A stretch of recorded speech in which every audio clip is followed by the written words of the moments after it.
This segment is going to be one of the most important to women and men and children also at the same time. Maintaining a healthy life isn't a trend, it's not a fashion. It is something that is associated to you while you are attaining a life on this planet. And it's also important for you to develop all your skills to maintain a safe future in the sense of concentration, the sense of a good heart, in the sense of all the organs of your body to be able to execute your missions while you're working at your jobs and running your households, and also trying to take care of the rest of your family members and all that. In general, food is not only a source of nutrition, but it's also a philosophy as well. We have a very important guest who is live with us here in the studio, and she's going to tell us all the details and answer all the questions that every one of us who has some culture, good culture about nutrition, might be wondering about. Very delighted to be having with us here in the studio our dear guest, Dr. Heba Abdel Latif. She's a nutritional expert. Good morning, Dr. Heba. How are you doing? Good morning. I have too many questions for you, because actually I'm not supposed to speak personally, but actually I'm one of the people, I'm very proud of it, that I'm so much believing and interested in nutrition, in good nutrition, and the sources of food and organic food. So let's start with our list of questions. First of all, our topic is focusing over ancient Egyptian food, and how great was it? Egyptians, of course, the ancient Egyptians they excelled in almost everything, yes. In astronomy, in astrology, in engineering, in medicine and everything, yes. And even with nutrition. How was that? Well, when you go back in history, you will find that what our ancestors eat is actually coinciding with the nowadays evidence-based way for eating healthy and living healthy, and especially for what is so-called the Mediterranean diet.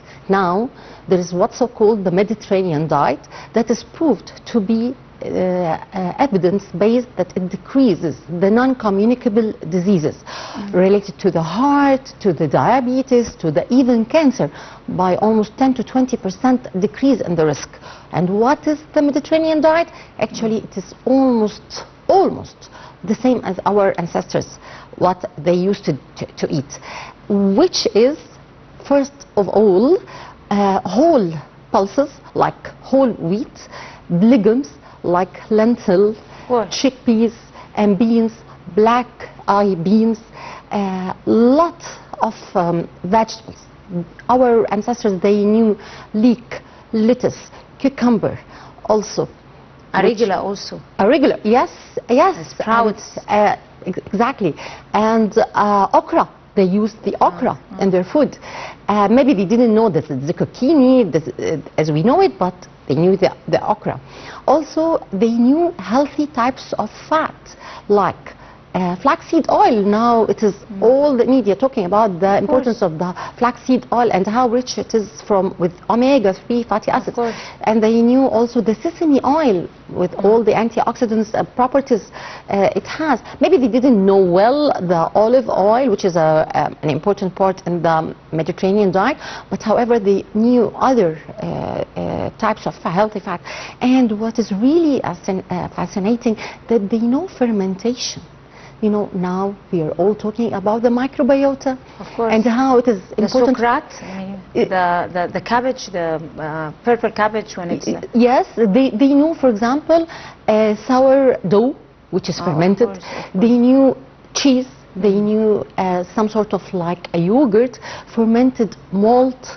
So all of these fermented food, it's proved to be nowadays, and they knew pickles, by the way.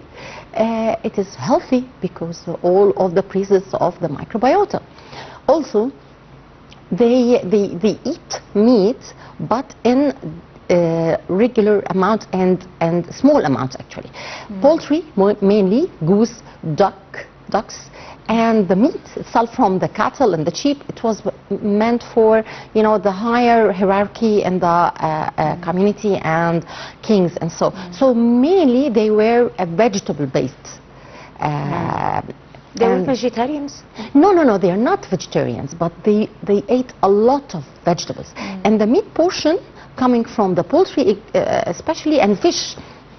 It's very depicted on the temples. But people don't believe it. When you talk, how many times do you talk to people about the sources of protein? And you can find it in, for example, eggs.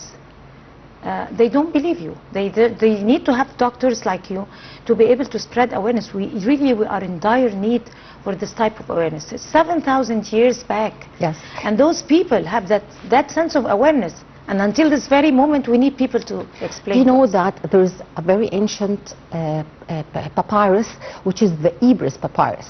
And it is considered to be one of the most oldest medical references in the history.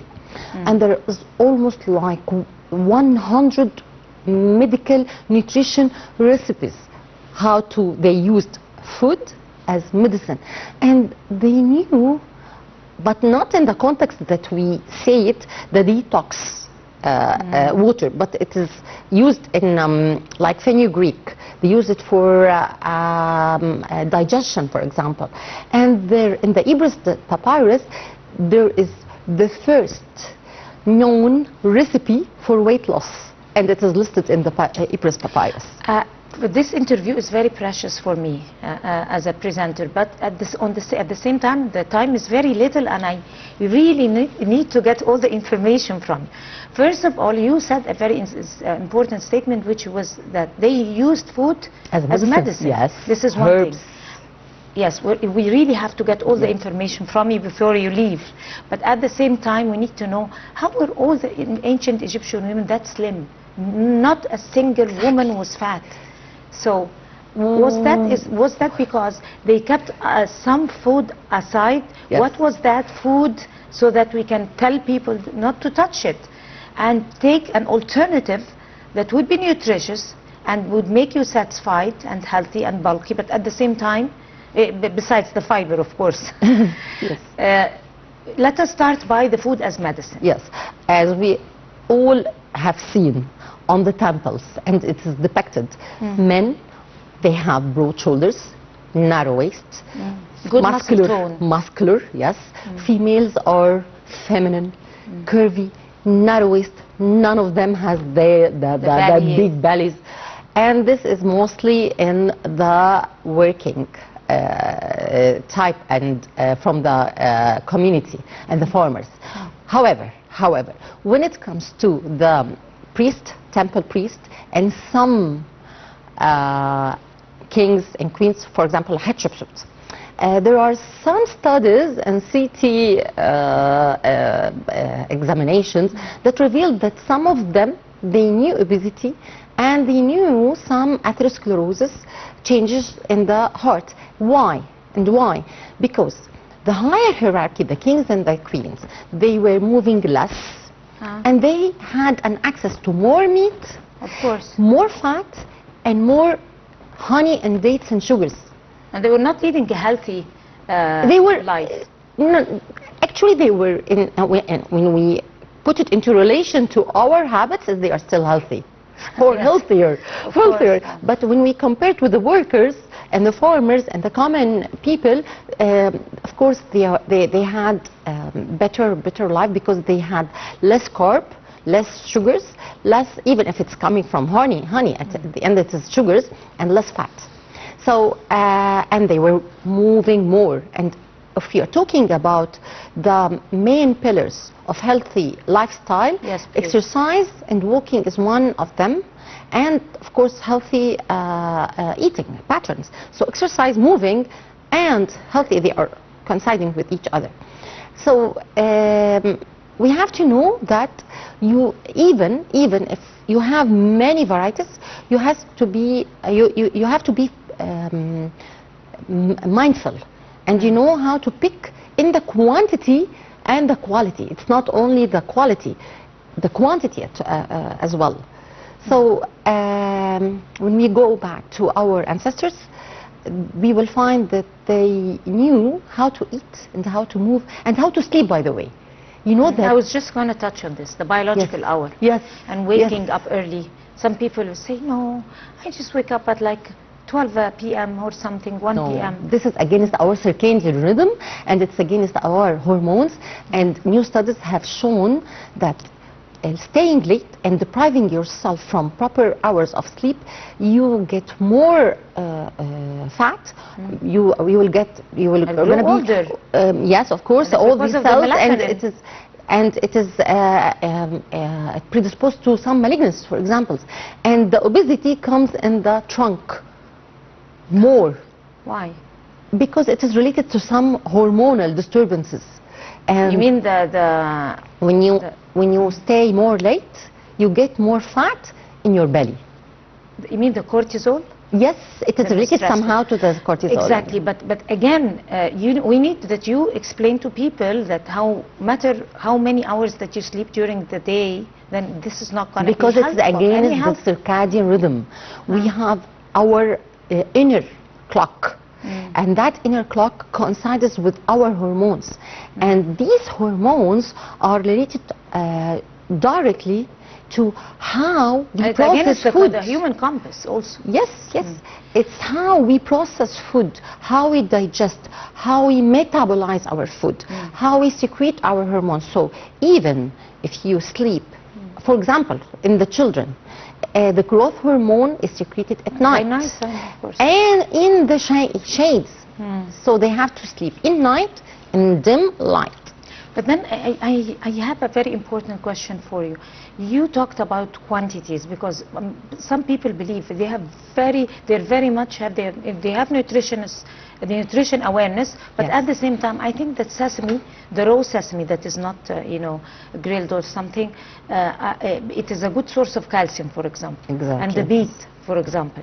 So I take a huge amount of sesame over my eggs, like huge amount of avocado for it's rich in fat, healthy fat. However, it's rich in calories. Is that okay? And one of the very good examples of what you're saying, honey and dates. Honey and dates. Dates are, we call it the superfood. But it has a lot of sugar. Yes, but it is still superfood. So it is superfood. Are you allowed to take like 250 grams of dates daily, or for example, honey? It's full of antioxidants and minerals. Are you allowed to take a lot of honey? No. At the end, it is sugar. So you should take honey and you should take dates, but like 2 or 3 only per day. Do not exceed. But you do not preserve. You should not let yourself go without these super food. It's important. Of course. So it's quality and quantity. I really hate to say that we're out of time, but I'm going to leave you on a promise that you visit us again on the Breakfast Show, and we continue on another episode to have a further explanation about the benefits of different types of food. Thank you. Thank you very much, Dr. Heba Abdel Latif. You are a nutritional expert, and that was a great pleasure having you on the Breakfast Show. Thank you. Hoping to see you again in years soon. Best of luck to you. And by this, we come to the end of this edition of the Breakfast Show for today. Many thanks to all of you, and from all our team, we wish you a beautiful day until we see you again tomorrow. That's a goodbye.